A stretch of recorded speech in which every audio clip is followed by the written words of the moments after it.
Glimmer 1.1. The grey light of the early dawn filtered through my bedroom window as I looked over my first, creations. My teeth slowly worried my lower lip. Some tinker I am, I thought ruefully. Can't even use more than one of my inventions at a time. I hadn't tested that, of course. The knowledge was as instinctive as it was certain. To wield a single ring of power was a burden. To carry two at once would have been unconscionable, even to the ring maker herself. It would have left me a burned-out husk, if that, both in body and in spirit. Shaking those thoughts away, I took the first of the three into my right hand and turned it around in my fingers, watching as the light caught on the golden band. Naria, I whispered, its name. This ring would have the power to keep its wearer and their allies and friends safe from domination and despair, including master effects. It was probably a trump power by the PRT's classifications, since it would operate on other parahuman powers, but that was a woeful understatement. In a slow, smooth motion, I slid the ring of power onto the index finger of my left hand. Its band was smooth and burnished and fit perfectly, seeming to pulse like a beating heart. In an instant, there was a rush of heat. Flame ignited and coursed through my veins, warming me from the tips of my toes to the peak of my scalp. Naria, the ring of fire. A weight seemed to melt away from my shoulders. Winslow High suddenly seemed so far away. Emma, Sophia, and Madison seemed even farther. I smiled, then glanced across my desk. The clock reads 6:35 a.m. Time to start my morning run. Staying up all night was usually a mistake, but with Naria on my finger, I felt more invigorated than I would have after any mere night of sleep. I was ready. I tried to keep the smile off of my face as I walked through Winslow's gates and found I couldn't do it. Naria was there, secure on my finger, as warm and nostalgic as the comforting embrace of a mother, and I just couldn't help smiling at the absurdity of fear in the face of that fact. Fear fled before me like some nocturnal thing, scampering away to its hiding place before the light of the dawn. "Look at that," whispered one of Emma's lackeys. "Julia."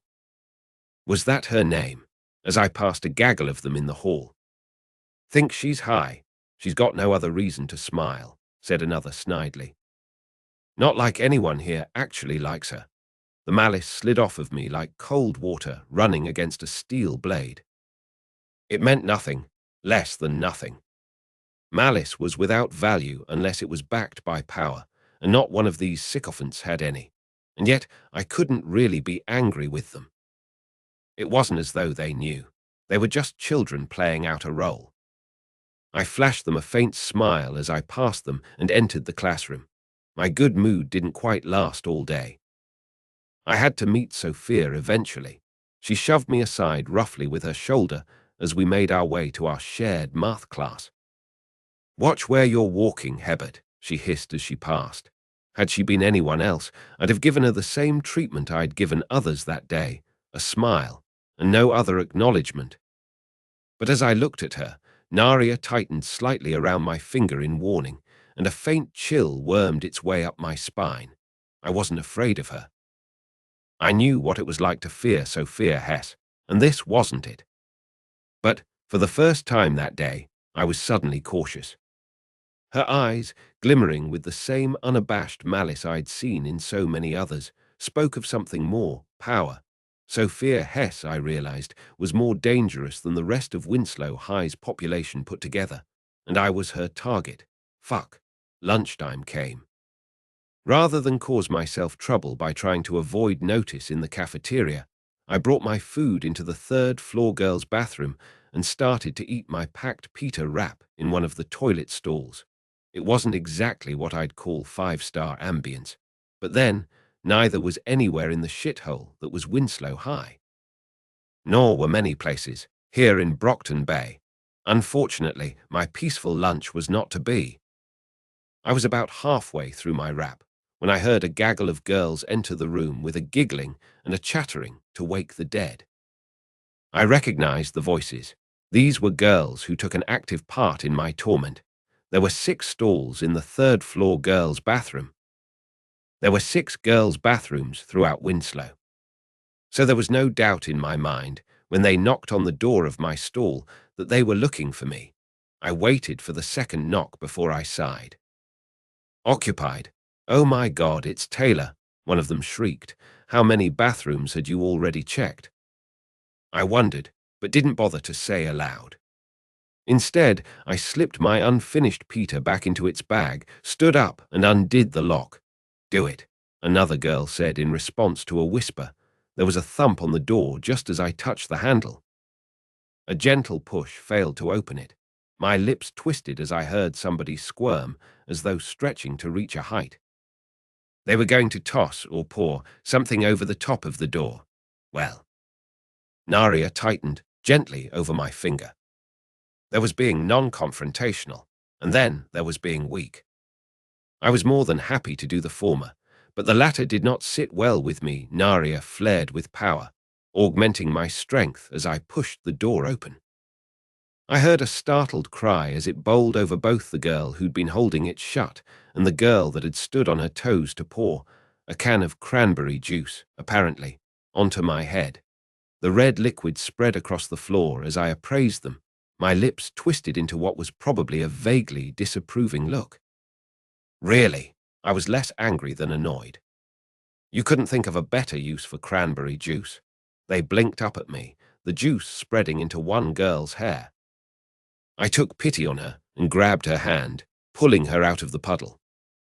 You'll want to wash your hair, I advised sagely, nodding at the mess. That stuff sticks, you know. They stared at me, blinking without reply. After a few moments, I shrugged. Well, anyway, unless you want to try that again, I'm off. Done with lunch anyway. I turned and walked out of the bathroom, waving nonchalantly behind me as the door shut. Vaguely, I registered that this would seem out of character for me, but really, what could they do to me? Sophia was dangerous, it was true, but the rest weren't. Not anymore. I had Naria.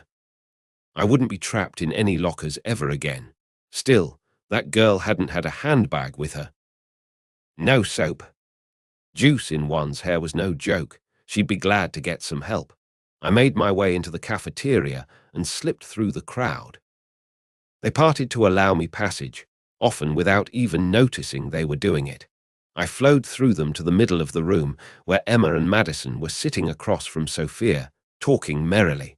I came up behind the two. Sophia started as she saw me approaching. Hebert, she said, and there was a wary edge to her voice. You're here. There was an odd note in her words, I noticed, and Naria tightened around my finger, but I ignored it. Emma Madison, I said, my voice low and casual. A friend of yours got cranberry juice in her hair, in the third-floor bathroom. I told her to wash it, but that stuff sticks. Do you happen to have something to help her? You know, soap or shampoo. What's it to you, loser? Madison asked, sneering. Nothing, but I'm sure she'd be grateful for a bit of help getting cleaned up before class. I smiled at her before turning to leave. Wait a minute, Emma hissed, standing up. You think you can just walk up to us like that and tell us what to do? I frowned at her. Not an angry, thunderous frown, which would take more effort than it was worth, but just a blank frown of bemusement. Well, since the cranberry juice in her hair was supposed to go in mine, I don't really care whether you help her or not. I just thought I'd let you know. I turned and left. No one stopped me. It struck me later how strange that was. Not that they could have stopped me, of course. But they'd usually have tried.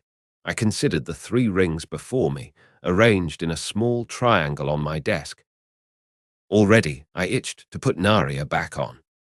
Without it, my body felt weak, my spirit even weaker. But there were 2 more rings to experiment with, and today was Friday.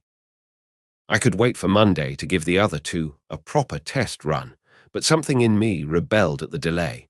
No. I was a cape. I was a superhero.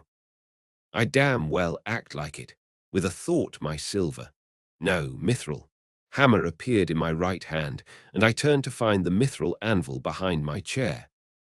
My power allowed me to summon them at any time, although neither was visible to other people around me. Learning that had made for a long and slightly embarrassing story.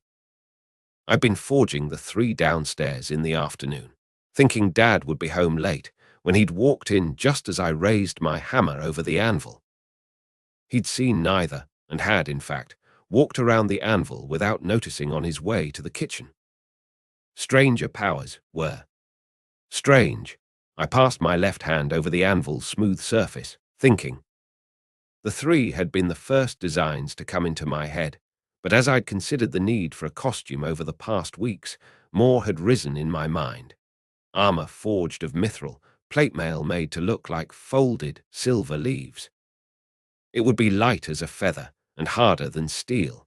I crossed my bedroom, reached into the closet, and pulled out the beginnings of my armor. The breastplate and backplate were done, as were the boots and the leggings up to the knees. My thighs would be exposed if I went out in this, although my hips would be at least partly protected by the tassets. That was good enough for a cape's first night out, I figured. Especially a cape bearing one of the 3. One thing, however, was missing.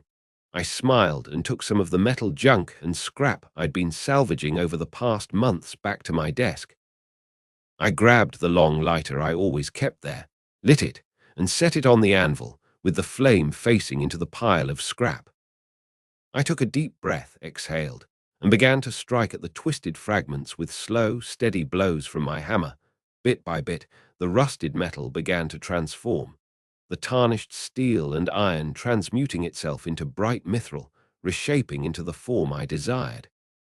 It would have been much faster if I had access to a fire hotter than a dam lighter, but a proper forge wasn't exactly something I could order online for $100. I was at it for hours, although I only occasionally noted the passing time. I greeted my dad when he got home, and even went downstairs for a quick hug before returning to work. I went down again for dinner about half an hour later. I hammered away at the metal until the early hours of the morning, but when I was done, I knew it had been worth it. The shining silver helmet in my hands seemed to cast a glow as soft and luminous as the moonlight streaming in through the window. But where the moon lit only a thin strip of my floor, the helm's light seemed to spill over every surface in my bedroom. I turned it over in my hands and, after a moment, slipped it onto my head. It fit perfectly, as I knew it would, but there was one more thing I wanted to try. I took it off, gathered up my long hair, and threaded it through the hole in the back as I put it on again, so that my hair ran down it like a plume. The front of the helmet covered the skin around my eyes and nose like a store-bought domino mask, but infinitely higher in quality. I crept out of my room and slipped into the bathroom to study myself in the mirror. I closed the door gently behind me, flicked on the lights, and was struck dumb, blinking at the unfamiliar visage in the mirror. Nothing had changed besides the fact that I was wearing a mithril helmet. And yet, somehow, my too wide mouth fit perfectly into the space between the side panels, and my large eyes seemed almost to shine from within behind the mithril plate. My pale skin, rather than being washed out by the glow of the metal, seemed instead to subsume its incandescence, it too glowing with starlight. I never wanted to take this helmet off. I hadn't felt this good about my appearance in, well, ever. I smiled, and the radiant person in the mirror smiled back. Sure, she was a little blurry without my glasses, but any of the 3 would work in place of those. Well, that settled it. Tomorrow, on Saturday, I would take up the mantle of a superhero for the first time. A glance at the clock cut my musings short. For now, however, it was almost 4 in the morning, and in just 2.5 hours I would need to be rested for my run.